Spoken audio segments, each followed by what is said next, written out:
Well, good morning, fam. It's another episode of Unpublic with Citizen Stewart. I'm Chris Stewart. Again, it's another office hours, and I want to have a conversation with you all. Mano y mano, just you and me, solo conversation.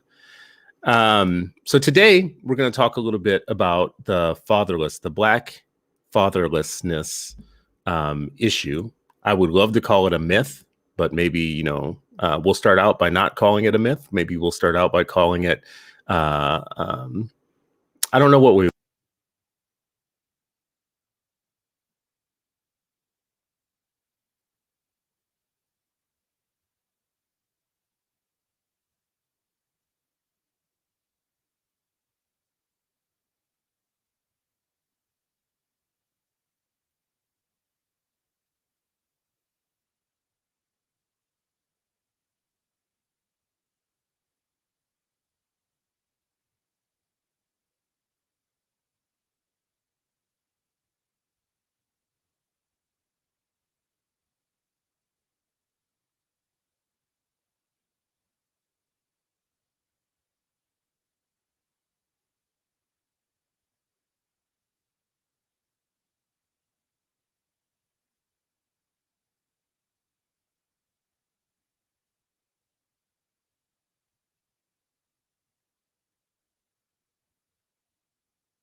difficulties, and we're going to try and work them out as we are talking here, and see if I can make sure that everybody hears. I have a couple of videos to play also.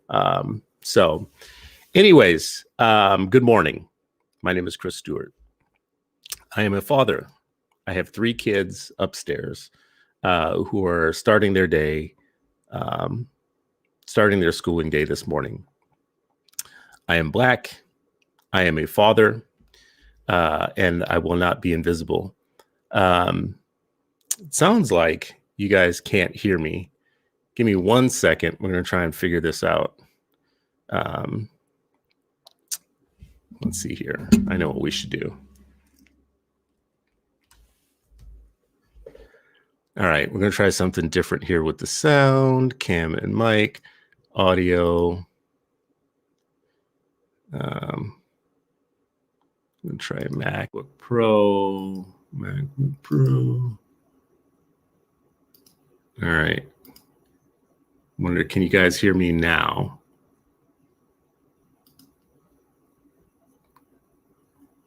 Okay, Herbert says, okay, now I can. Thank you, sir.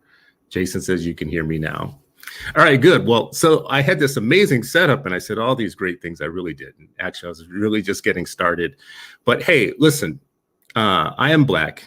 I am a father. I will not be invisible. This conversation that we have oftentimes about what's really the problem with Black students, Black children, Black communities, often leads back to me and Black men, period.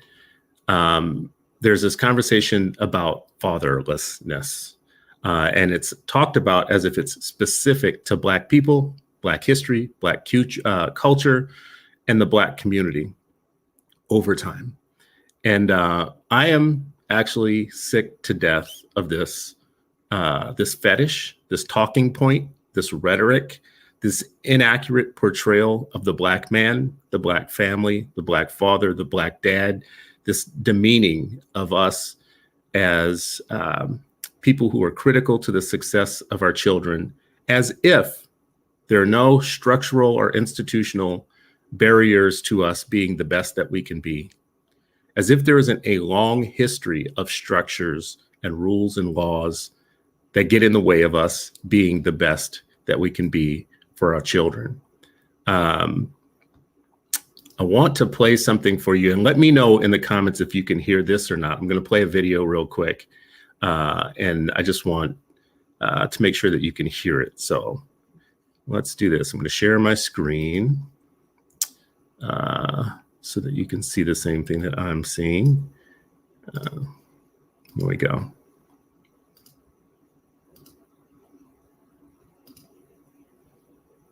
All right, so I want to play this for you real quick, and it's only about a minute long, and we'll come back to it.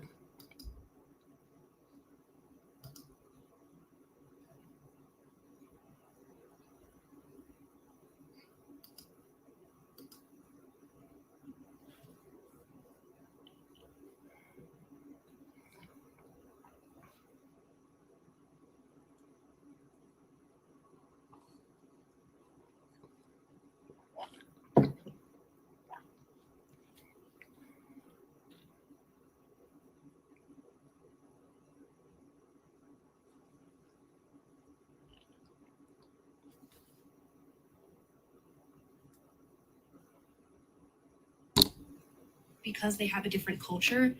Absolutely. And the two biggest problems facing the Black community as of today are, one, the lack of fathers, and two, the disgusting and regressive Black culture that the Black community experiences. And that is why they are held back. That is why they are not as successful as other demographics in this country. It simply means that they're not.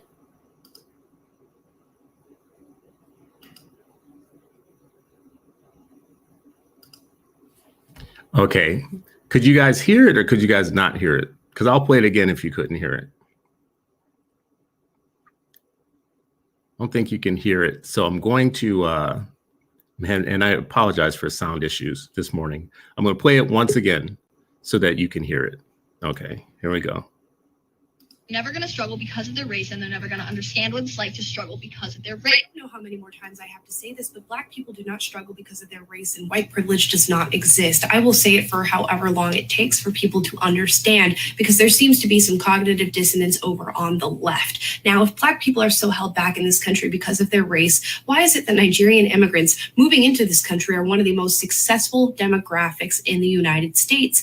Why is it that they outperform Native Black Americans when it comes to academics? They also have fewer run-ins with the police than native-born Black Americans, and they have a much higher average annual income. Is it because they have a different culture?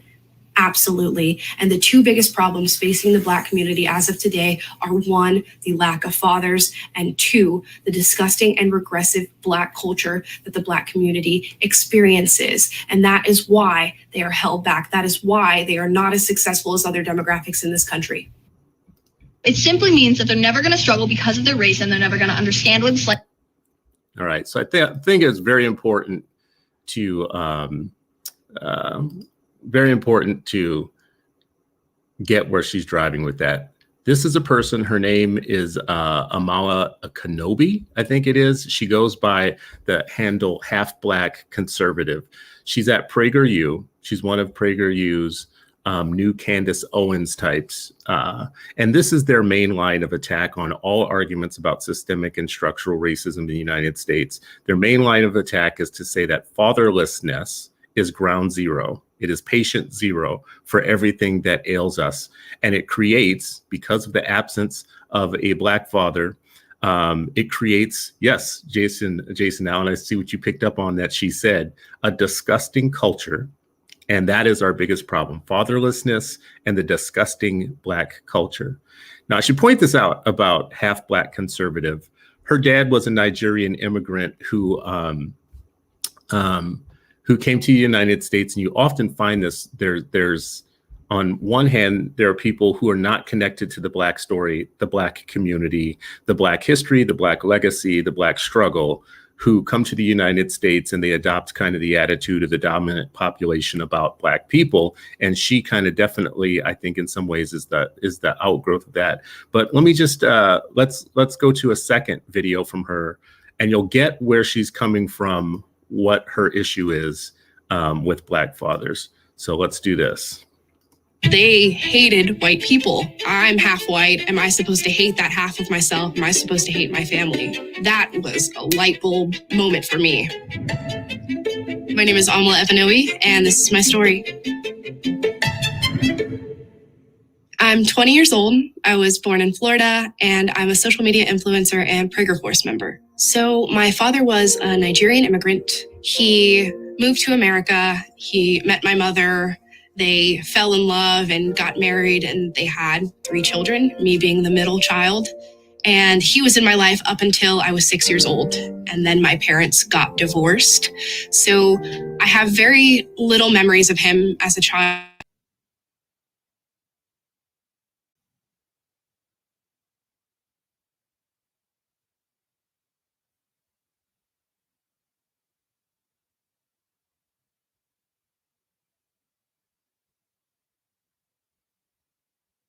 Statistic, if you will. So my mom is a very... Okay, let me just stop there. Again, remind me, folks, if you can't hear me or not. Ray says that that this is hurting him to watch this. Listen to what she just said. She just said that her dad is a Nigerian immigrant. He did not stay in her life, and this is her pain point. This is her source of pain. I think this is important only to point out for one reason. This is the person, again, who represents a new wave of an old argument. So her, Candace Owens, Herschel Walker's son, Christian Walker, there's a new cottage industry of Black people, Black immigrants and light-skinned Black people, if I'm being honest, who wave their finger at you kind of disgusting Black people, your culture, and you're not taking care of your babies and your Black absent fatherlessness or whatnot. There's always a story to a story. So in her case, her dad left and she was left with just her white family. And this is the outcome of what happens when you are Black, but you're raised white and you hurt. But she's not by herself. Conservatives love this talking point. And what I think is really interesting about conservatives loving this talking point is that when you read their own biographies of very famous conservatives, oftentimes they have daddy issues too. As a matter of fact, the absence of a strong character within white families oftentimes produces some of the most conservative, some of the most kind of idealizing of the patriarchal family type of people that become a problem for us later. I just want to keep moving forward with another point, though. So first of all, I always like to put things in the context of history. So when we talk about this new wave, which I think is a very dangerous radicalization of young people of color, even who are starting to pick up on this thing, especially the ones with daddy issues themselves, are starting to pick up on this really lethal and dangerous cultural suicide talking point, which is basically to say that your own people have a problem that is beyond, like fatherlessness, is beyond all of the structural barriers that we've been fighting against for years and years and years, which are still important to fight against. But I want to say history tells us to look for patterns and to see that these things are not new. I'm going to add this to the screen here just so that you can see. This is a person from who was famous a very long time ago, African who had been enslaved, who had been brought to, I think he was Dutch. I can't remember where it was, maybe Holland. But Jacobus Capitan was someone who wrote a book in 1774, I want to say it is. And the book was called In Defense of Slavery. And this is, to me, the prototypical, this is the lineage of where you get today's Candace Owens and other Black conservatives who love to join white conservatives in talking about our wretchedness. We're always going to be wretched in some way, and our salvation is always going to be some white value, some value that whites set out for us. And I'm only bringing this up not to give you some weird kind of historical point, but it's just basically to say there's a lineage to everything that we see today, and go back and put things into history. The you black people with your bad culture need to be saved is an old line that extends all the way back to the 1700s. And this is your dude if you want to look for the forerunner back to those days. He was said, his supporters, he was very popular. His supporters in Europe said, his skin may be black, but his soul is white. And that was their selling point for him as this great scholar. I do want to say he changed over time, and he changed in his life. And he I think, went back to Africa and reassociated himself with the African kind of problem, the issue in Africa, and changed a little bit. But I just did want to point out that it's old. It's an old kind of role to play. To be the black person like Larry Elder and Candace Owens and others, to stand up and say, I'm going to exist for the sole purpose of demeaning black people for the entertainment of white people. And the chief way that they do it is selling these really dangerous myths like the absent black father. Now, I'm going to get there. Don't worry. I'm still going to get there about the black father. This is all just kind of a little bit of background. I always want to point this out too. I want to point this out right now too.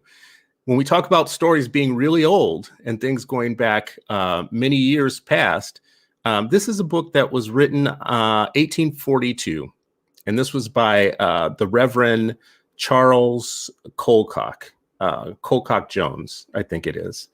And this book is basically an argument for Christianizing Negroes. Again, 1842. And the book is really, in some ways, you all have read probably the Willie Lynch letter, but this is a much more kind of detailed discussion about Black people, the Black family, their needs, and what plantation owners should do, what moral obligations plantation owners should have to improve them. Now, this is all the way back in the days of slavery, and here's some of the critiques that he makes about Black people in his run-up to saying we should have a white man's burden and help them. He says that they are proverbially idle. They are drunkards. They are thieves. They are lewd. And in multitudes of families, both by precept and example, the children are trained up in iniquity, taught by their parents to steal, to lie, to deceive. Nor can the rod of correction include a confession or revelation of the clearly ascertained transgressions. Virtue is not cherished nor protected in them. Parents put their children to use as early as possible, and their discipline mainly respects omissions of duty in the household. Moral delinquencies are passed by, and that discipline owes its chief efficiency to excited passion and consequently exist in the extreme of laxity or severity. So this is in the middle of slavery, the white critique of the Black family, the same critique we have of the Black family today, but it's happening in a time when all roads to opportunity are closed off to Black families, where their movement, their daily movement, is completely controlled by white people and by white authorities, where they are not treated as human beings, and they are not allowed to acquire, to grow, to build. And still, the white blindness about their own kind of culpability in the Black condition is so strong that they have the critique of the Black family as if the Black family is as free as the white family. This is 1842. 1842, right? That they're making this critique of the Black family. Today is 2021, and there will still be someone in my Twitter feed who does not want to talk about the structural barriers to us having fully formed, healthy communities, but they would rather talk about this data point or this kind of hammer that they have around the number of Black fathers. I think this is really a good time for us to stop, drop, and roll on this Black fatherlessness thing, because it's going to be a barrier from us to understand what our real situation is. So let's just talk about the real numbers. According to the CDC, The number of children, and this is, I'm going to scroll up here so you can see this isn't the CDC, but I think that's where the information comes from. Annie Casey Foundation puts out Kid Count Data Center every year. It tracks kind of the conditions that children are in. It's very important to be very honest about these things. Listen, if we have problems, we need to fix them. I don't care what the problem is and what population it's impacting. If it's impacting children, it's all of our jobs to fix it. This is the number of children by race and ethnicity in the United States. So the number of children by race in poverty is highest amongst Black children. So that's just real. Between 2010 and 2019, that went from a high of 4 million children plus to 3 million children plus, a little bit over. So it went from 40% of Black children to 31%. We're not talking about the fact that actually the rates of, for instance, Black teen birth have been declining since the 1990s. We keep talking about it as if this is a cultural problem that just won't stop or won't go the right direction, even though we're in fact trending the right direction on this. Now, this is very important because 31% of Black children are in poverty, which is high. It's crazy. It's way too high. It's a third. But what conservatives like to trot out to you, and I'm going to click over to this. This is an article by Charles Blow. Wait, actually, here it is. This one. Black dads are doing best of all. So, and you can see in the beginning here, in 2013, nearly 72% of non-Hispanic Black women, mothers, were unmarried. And this 72% is the number that oftentimes get trotted out, like the majority of Black kids are fatherless, unwed mothers, 72%. But I want to go back to the kids count data. 31% are in poverty, and 71% are said to be fatherless, which to me rings out just in, you would imagine that if fatherlessness causes poverty, that the poverty rate for Black children would be as high as the so-called unmarried mother rate, the 72%. The majority of our kids would be in poverty, but they're not. So something is wrong and something is askew with these numbers. I want to back up just right here.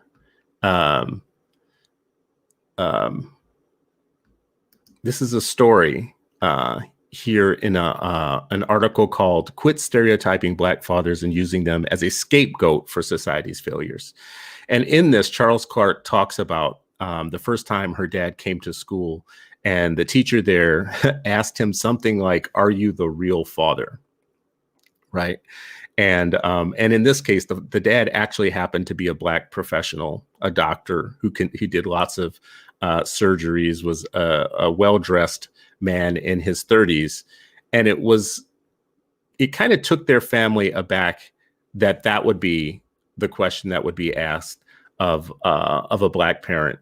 But it goes to show, and I only pull this one little point out to show that that oftentimes a stereotype can become so true in the minds of people that it causes them to just take it as a foredrawn conclusion. You can just say it openly, and you can just act as if, in this case, you can just act as if it's a reasonable thing to ask because, hey, like all the data and all the facts point to the fact that in this case, it says 71% of Black students, Black children were born to unmarried women, which is supposed to tell you everything you need to know about us, and it doesn't. So now I'm going to jump back over here real quick. Here we go.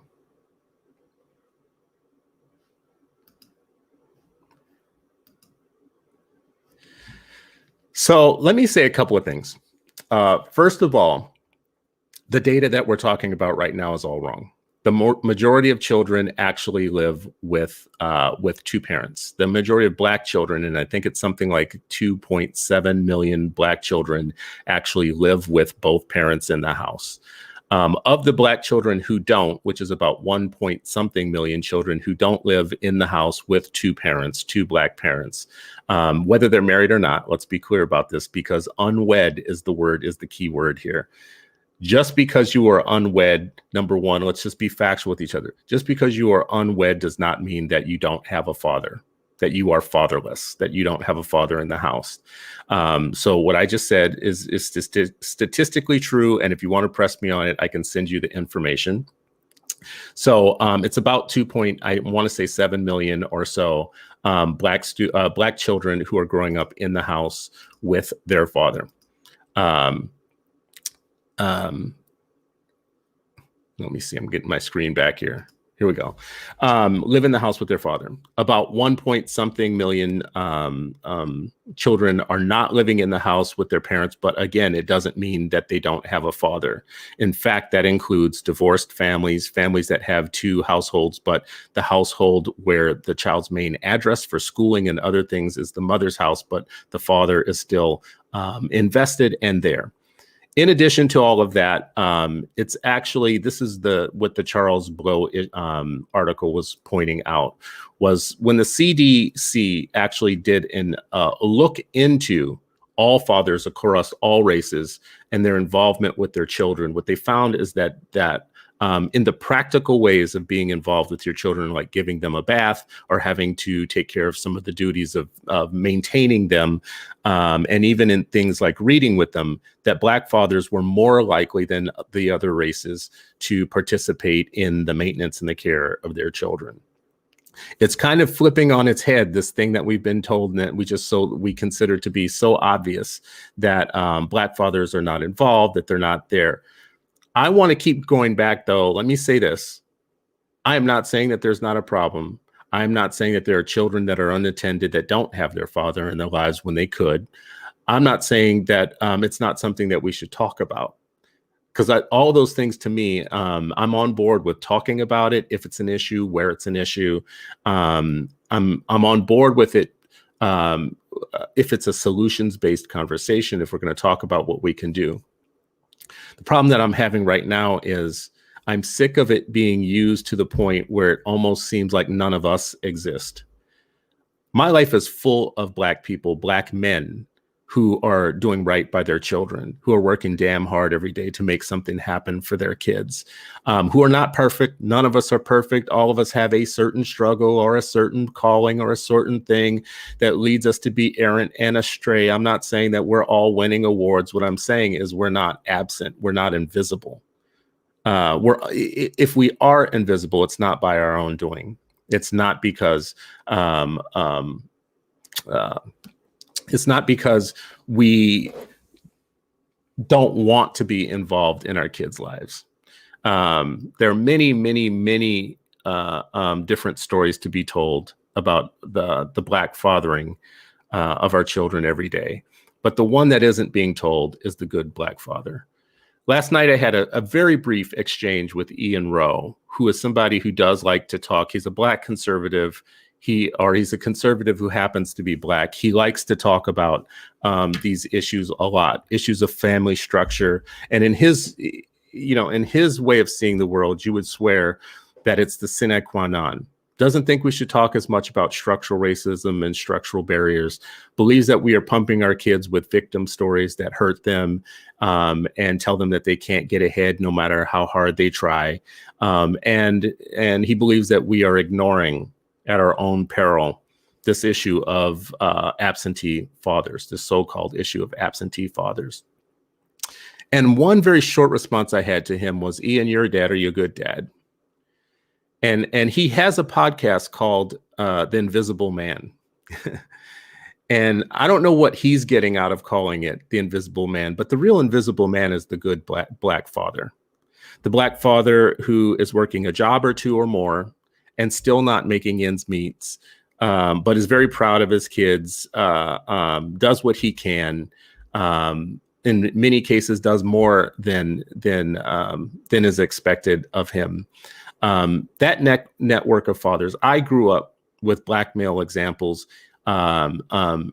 And again, I want to keep saying none of them were perfect, but I was visibly able to see the type of fathering that Black men do in different capacities. You know, sometimes their love language is I work hard, I'm always at work, but you have socks on your feet, you have shoes, and you have a place to live, and I make that happen, right? In some cases, it's me and your mom aren't together, and we haven't been together for a long time, but you're gonna eat, and you're always gonna have a roof as long as I'm alive, right? Sometimes it was people like my grandfather who had to leave the family to venture north and build the railroads. So was gone constantly, but was sending home 80% of what he was earning back to the family. And that was the reason that he left. He's not alone. That's actually kind of a common story of what Black men had to do to do the best that they could for their families. Visha Hawkins says, family structure is the dog whistle of dog whistles. It drives me nuts. And Visha, this is the reason I'm having this kind of unstructured conversation this morning, is this isn't normally a topic that I would bring up, and this isn't something I would normally kind of just hammer on. I usually just take it for granted that people that like to push this as an issue, as a thing to talk about, are not doing it for our best interest. They're not doing it for the reasons that they actually want to help us. The young woman that I showed in the clip before, really, she is the reason why this is something to talk about. She is part of a white, right-wing conservative organization that would like you to believe that structural racism, that systemic racism doesn't exist, that we are just missing the point. The point is we are the problem. And specifically when I say we, Black men, Black males, absentee fathers, people who are having all these babies and not taking care of them, that we're the problem. Jason Allen says, I can't deal with Black people being quick to attack Black men and fathers while explaining to Black students why yet another Black father was shot and killed by the police. Which I think this is like a really good point, which is we get to blame Black men for what's the outcome of structures that they have no power over, right? We get to pretend that Black men live in a free country, in a free existence, as if structures don't matter. And anybody who has taken any classes on urban planning and urban design, sociology, politics, history, any of those things, has to know that the way that society controls the movement and behaviors of people is through structures. You create structures. When you talk about the Jim Crow era and what people were allowed or not allowed to do, especially Black people, those weren't just kind of individual interactions one-on-one between people. So individualizing these kind of problems that we have today as if personal racism is the problem between one and one, and it's not a big deal, or personal behavior or personal responsibility is the problem, and structural racism is not a problem. It misses the point. In everything from law and transportation and education and the media, the way we tell stories and nationalize issues, to voting. Those are all structures, and those aren't structures that we create, and those aren't structures that are created to our advantage. I want to add another ripple to this. I don't know if you guys are going to care about this ripple, but one of the things that is like assumed in the idea that our problems are, the root of them is that we are matriarchal now as a society, as a Black society, as a Black community. You find that critique in Patrick Moynihan's report years ago, in the 60s. He does a report, and in it he says, we're going to have like two nations, mostly because the Black family is disintegrating. The Moynihan report. Actually, I don't know when the date of that was. Someone in the comments, if you know when the date of the Moynihan report was, pop it in there. And he says that the family is disintegrating, and that's going to create all of these problems. He traces that back to slavery days. But the main thing he points out in there, and you can tell that it's a dated philosophy and way of thinking is that the good family is patriarchal and the bad family is matriarchal.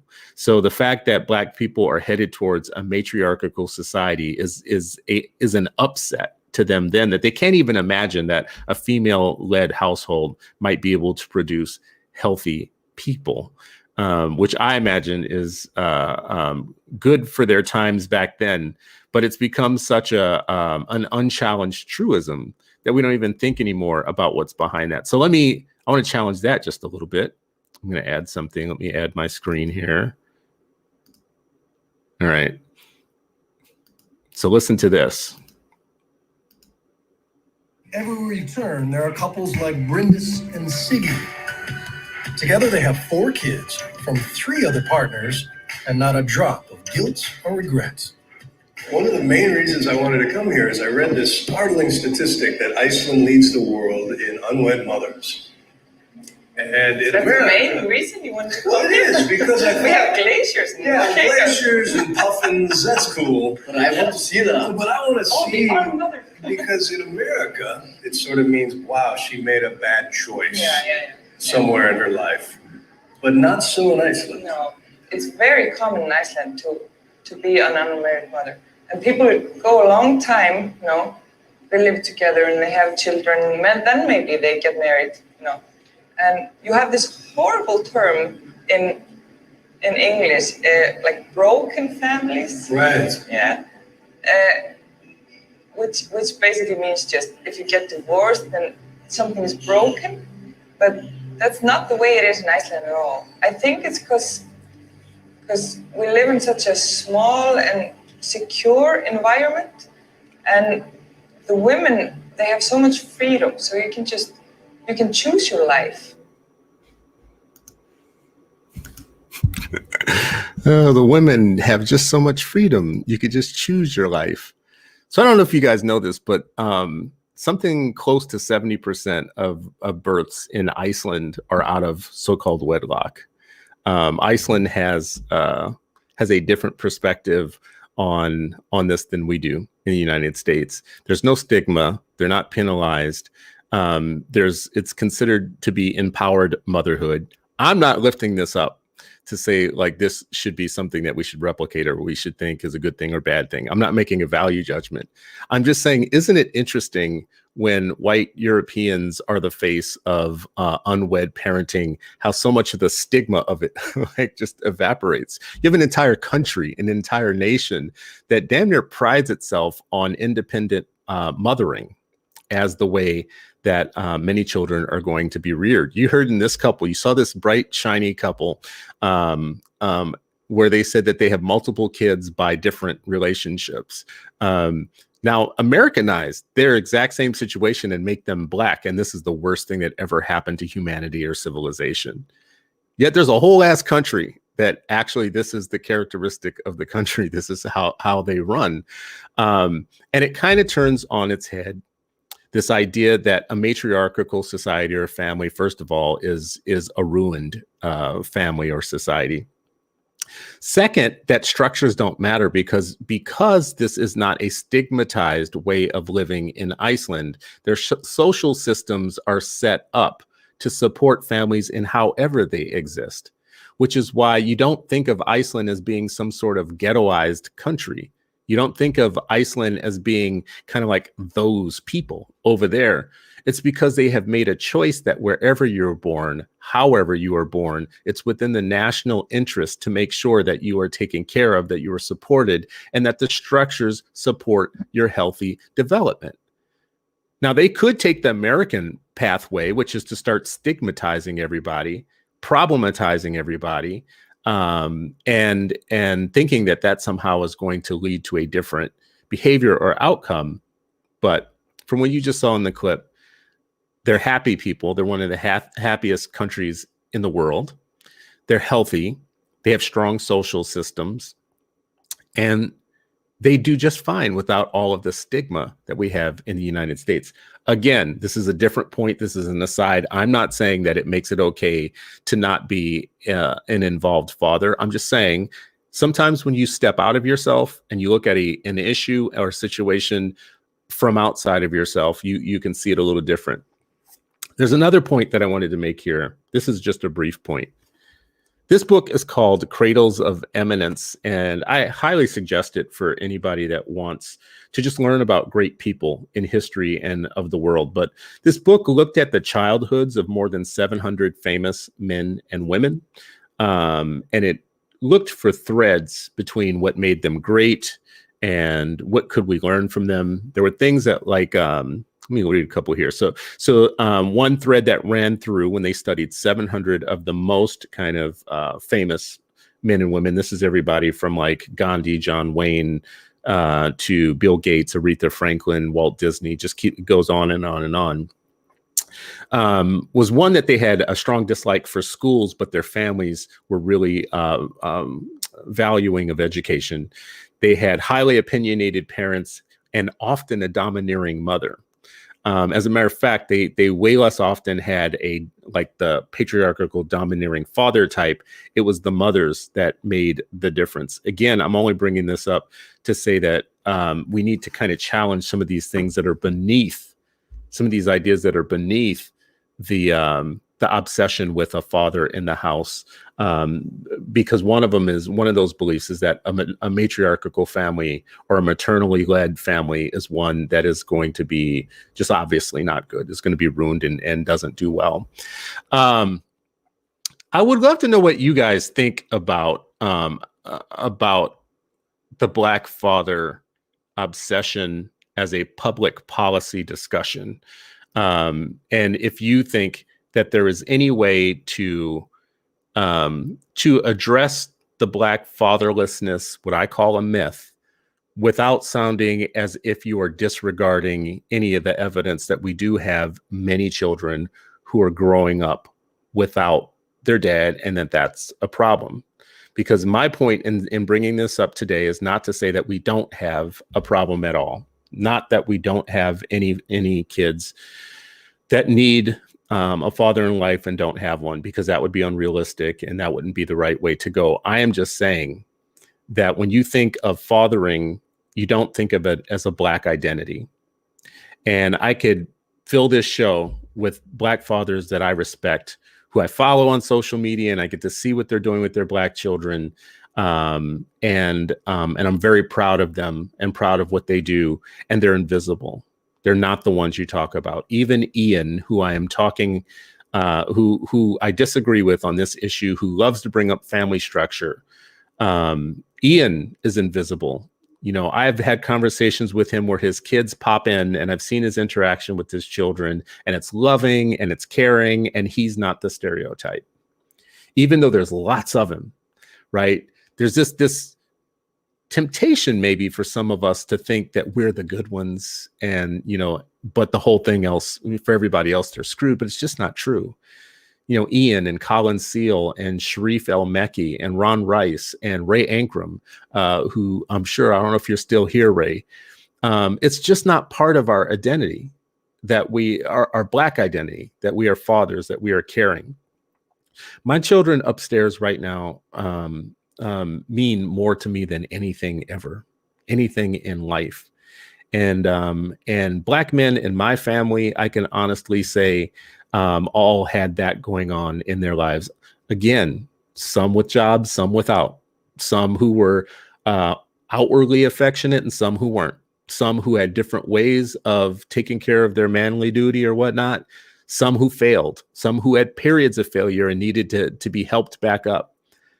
But at the end of the day, why is there a assumption that white America's fathering is okay and is good, even as they're raising people who storm capitals and take over like government buildings and stuff, and shoot up grocery stores and movie theaters and schools, and you never get around to where you're having a conversation about white culture, or it being about white dads or white fathers? What are they doing wrong?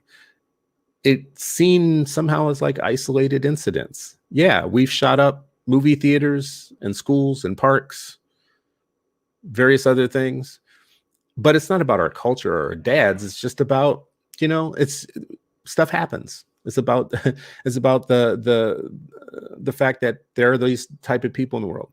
But for Black folks, almost anything that happens becomes a discussion about how we're failing as a culture. I do want to quickly touch on this cultural point also. What is Black culture? Right? Like when the young woman in the beginning of this show who said that the disgusting Black culture is one of the reasons. Now, listen, in my mind, I have an idea of what I think she's talking about. It becomes an easy target. The Lil Nas X, the Cardi B, Megan Thee Stallion, these type of things that that are hypersexualized or dramatize the parts of life that we don't think are the right parts of life to be dramatized for our kids. I get that. But is that Black culture? Like, really? Are we putting that out? Do we own the companies that are broadcasting that worldwide? The companies who get to decide which Black entertainers they sign and which ones they don't sign? Are we really in control of that? Is that really our culture? When I think of our culture, I think it's an aquarium of like the best of the best and the most excellent that has happened in any field, including the arts. Bill Withers is Black culture. Stevie Wonder is Black culture. Prince is Black culture. Nina Simone is Black culture. Andrew Young is Black culture. Martin Luther King is Black culture. Denzel Washington is Black culture. Black culture isn't Lil Nas X and highly sexualized product that is being created in white entertainment laboratories and actually sent out to be consumed by white populations. That's not Black culture. So to say, you're disgusting Black culture and fatherlessness, man, she seems so ridiculously out of touch that I can't even stand it. So this is what I want to ask. Maybe it's not what I want to ask. Maybe it's just what I want to say. This is what I want to say. I'm not a fool. So I don't think that actually the people who accuse us of not doing what we're supposed to do as dads and as fathers, the people who pass over us and don't see those of us who are doing what we're supposed to do, those who don't see that the majority, the norm for Black children in the United States is to be living with two Black parents. That's the norm by numbers. Look it up. If you need me to send you the stats, I'll send it to you. And even the ones who aren't living with both their parents, which is the norm, let's stick with that. Even the ones who aren't living in the norm situation, of those, they still have an involved Black father, a Black father who is showing up to either to do their weekends or their days or their sports games or their things that they're supposed to take care of as co-parents, oftentimes under very oftentimes under not perfect circumstances and situations, but still making it happen. And then after you account for all of those people who are involved or are living together, you do have a group of children who don't have the dad in their lives. Why are those dads the ones that you want to make most visible? Why are they the ones that you want to talk about as if they're having an outsized impact in the total situation of Black people in the United States, but you don't want to talk about structures? And that, I think that just answers, that's not a question, it's a statement. It answers itself. The reason that you want to harp on Black responsibility for Black conditions, the reason that you want to harp on fatherlessness as the main issue is because it's super easy to push and people believe it right away. People have such negative opinions about Black men, about Black dads, and about Black people that it's easy to sell. You can sell the public on it with no problem. And the second reason why it's so alluring and so attractive to do is because for every moment that you are talking about this data point that's like a ghost point, a point that doesn't make any sense, that actually is not actually our biggest problem and is not our biggest barrier to success, and it actually isn't very descriptive of the way we actually live our lives. For every moment that you're doing that, you are not having to talk about the more important things that you do control, which is the structure of opportunity in the United States. So here's some of the questions that I have around this. What part of Black fatherlessness actually forced millions of Black men to leave the American South to go look for work in other parts of the country so that they could feed their families? What part of Black fatherlessness caused that trend over many years? upset the balance of Black life, and created new opportunities for us, but at the same time strains on our communities and our families.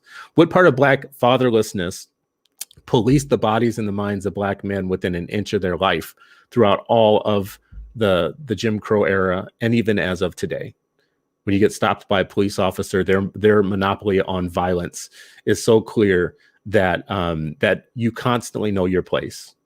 Even when you forget your place and you start feeling like you're a free person, you bump up against that sometimes, and it reminds you, oh no.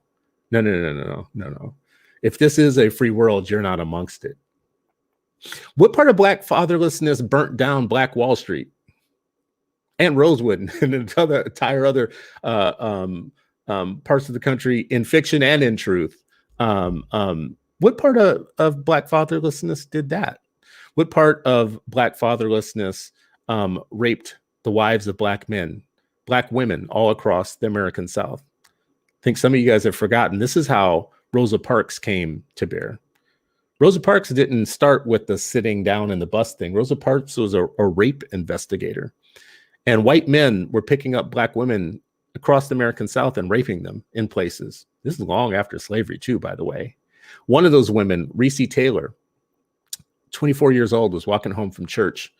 Carload of white boys snatched her up from the street, threatened to kill her, took her to a wooded area, raped her, all of them. They got caught, they got busted, and didn't get charged in the beginning. Someone went to the husband, went to the father of the family, and said, we'll give you $500. What do you think a nigger is worth? More than $500? That was an abuse of Black women, but it was also a continuation of the emasculating of Black men, to preventing them from being able to defend their family, their wives, their children, the role that's considered to be the traditional role as the protector and the provider have been attacked. On the protector, what we learned is oftentimes Black women had to protect Black men because white savagery and white supremacy was so strong. And in the role of provider, we also have seen that over time, that that the Black male has been devalued so often within labor markets and within systems of opportunity that it becomes Black women that have to hold up that role for our people. What part of Black fatherlessness created a system of highways that drove right through Black communities and disrupted Black families, Black communities, Black schools, Black businesses, Black social systems, Black support systems, self-sustained support systems? I mean, if you don't believe in systems, then I can't help you, but highways are systems. And somehow somebody made the decision to destabilize entire communities and their families by driving those not through white communities, but through Black communities. Who decided that? How did that happen? What part of being an absent Black father caused the government to drive highways through booming Black communities, disrupting them in ways that they never recovered from? What part of Black fatherlessness excluded Black men from the best paying union jobs and put them in the most demeaning union jobs and saved the best of the best for white men so that they could take care of their families? When I told you earlier in the show that my grandfather left the South to help build railroads, he was making 75 cents a day. His white people next to him who were doing the same job were making $1.50 a day. If America cares so much about fathers and Black fathers, and America is such a capitalist country, you would have to believe that an entire structure of paying one group of people half of what you pay the other, specifically men, would have a generational difference in their ability to be fathers, to be providers, to be the ones that make it rain for the kids and the family. My last question is, what part of the absent Black father redlines us into neighborhoods where all the structures are not actually favorable to opportunity, including schools where no one can teach, including schools that are lesser funded than other people's schools, including schools where things that we talk about often on this show and elsewhere, like the science of reading or whatnot, just haven't caught up yet. What part of absentee Black fathers puts our kids into classrooms where they're not getting the best instruction, the best of resources, the best books, the best of everything? The answer is simple. Absentee Black fathers and Black fatherlessness have nothing to do with the structures that control our lives. We are an economic system. We are a system of other systems, including criminal justice systems, commerce, banking, investments, media, law. All these things are intertwined. They're all part of a family of systems and structures. That I could be the best Black dad that I wanted to be, and so could you, and so could everybody else, and we still would be wrangling with the problem of inequality, the problem of structures and what they mean to our lives. This was my disjointed way of coming at this conversation today, and I thank you all for coming here and listening to this. That feels to me like a little bit like a rant, but I've had enough. I've had enough of the distractions. I've had enough of conservatives who want to talk about personal responsibility but never want to take any.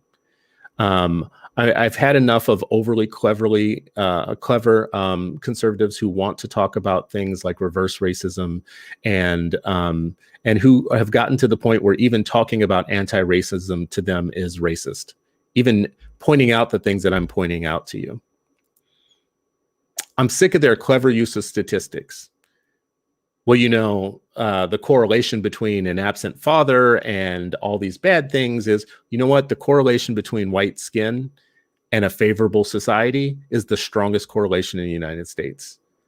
Don't talk to me about correlations between this, that, and the other until you deal with the fact that I can beat all of your correlations the moment that I add white skin to a thing. That's the biggest correlation of all. Not dads who aren't in the house, not kids who listen to hip hop, not moms who are so licentious and don't care about themselves. White skin is the biggest correlation in the United States. Fight me on it. I dare you. I dare you. Let's go at it. Statistically, let's look at the statistics. There are a lot of correlations between poverty and low performance in schools. Yes, there are. There are more of those correlations when you have Black skin.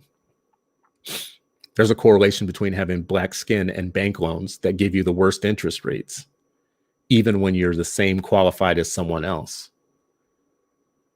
How does Black fatherlessness contribute to that? I send a white person and a Black person with the exact same credit history into a bank and they come out with two totally different situations.